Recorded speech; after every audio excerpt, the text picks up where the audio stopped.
ஒரு மகிழ்ச்சியான செய்தி. இதயம் நல்லெண்ணெயின் விலை லிட்டருக்கு ரூபாய் 105 குறைஞ்சிருக்கு. செப்டம்பர் 2023ல 1 லிட்டர் இதயம் நல்லெண்ணெயின் அதிகபட்ச விலை ரூபாய் 503. ஆனா இப்ப 1 லிட்டர் இதயம் நல்லெண்ணெயின் விலை ரூபாய் 398 மட்டும்தான் தமிழ்நாட்டுல. அப்ப இனிமே எல்லாரும் இதயம் நல்லெண்ணெய் வாங்கலாம் இல்ல? ஊதிய ஒப்பந்த பேச்சுவார்த்தையை காலம் கடத்தாமல் அரசு உடனடியாக செயல்படுத்த வேண்டும் என்ற கோரிக்கையை தொடர்ந்து வைத்துக் கொண்டிருக்கிறார்கள். குறிப்பாக ஒரே நாளிலே அனைத்து சங்கங்களும் இடம்பெறும் வகையிலே பேச்சுவார்த்தை நடைபெற வேண்டும் என்பதுதான் ஊழியர்களுடைய வேண்டுகோளாக இருக்கிறது. எனவே தமிழக அரசு 15வது ஊதிய ஒப்பந்தம் தொடர்பான பேச்சுவார்த்தையை உடனடியாக நடத்தி சுமூக தீர்வை ஏற்படுத்த வேண்டும் என்று நான் கேட்டுக்கொள்ள விரும்புகிறேன்.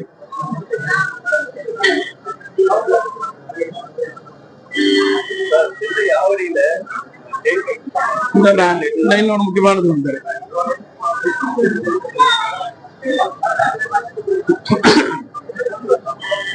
விஷ சாராயத்தை அருந்தி இறந்த குடும்பங்களுக்கு தமிழக அரசு 10 லட்சம் ரூபாய் கொடுக்கிறது.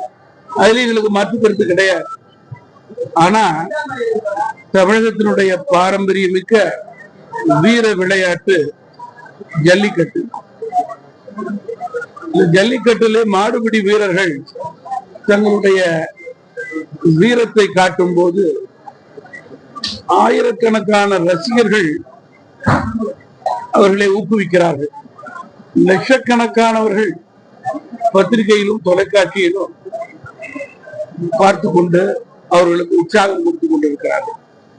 வீர விளையாட்டிலே நம்முடைய வீரர் இறந்து போனால் அவர்களுக்கு 3 லட்சம் இந்த அரசு கொடுப்பது விளையாட்டு வீரர்களை அவமதிப்பதாக அர்த்தம். குறிப்பாக மாடுபிடி வீரர்களை அவமதிப்பதாக அர்த்தம் என்று நான் குறிப்பிட விரும்புகிறேன்.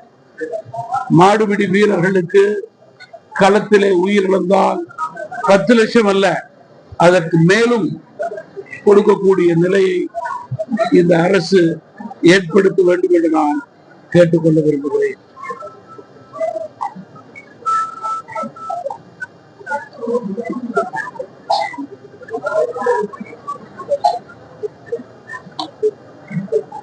தமிழகத்தில் திமுக கூட்டணி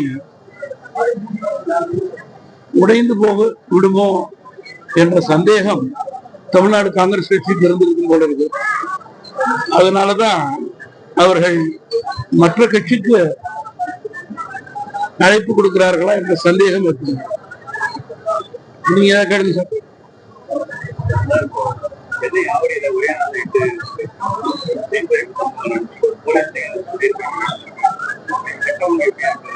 நீங்க இந்த கொலை, கொள்ளை, செயின் பறிப்பு, பாலியல் இவைகளுக்கெல்லாம் சாட்சி எதிர்கட்சிகள் அல்ல குற்றம் சாட்டுவதற்கு. உங்களுடைய தொலைக்காட்சியும் பத்திரிகையினுடைய தலைப்புச் செய்திகளே இவைகளுக்கு சாட்சி. இதுதான் இன்றைக்கு தமிழகத்தில் இருக்கின்ற உண்மை நிலை என்றால் சட்டம் ஒழுங்கு தமிழகத்திலே கேள்விக்குறியாக இருக்கிறது. அதற்கு அடித்தளம் ஒருபுறம் டாஸ்மாக், மறுபுறம் போதைப் பொருள். இதை கட்டுப்படுத்த முடியாத திமுக அரசுக்கு தமிழக மக்கள் வருங்காலங்களிலே தேர்தலிலே பாடம் புகட்டுவார்கள்.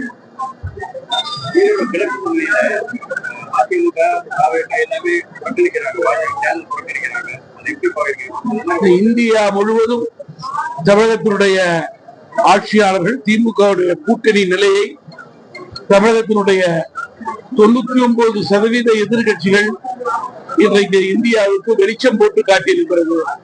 இடைத்தேர்தல் என்றால் தமிழகத்திலே திமுக கூட்டணி வேலை செய்யும் போது அது ஜனநாயகம் இல்லை, பணநாயகம் தான் என்பது.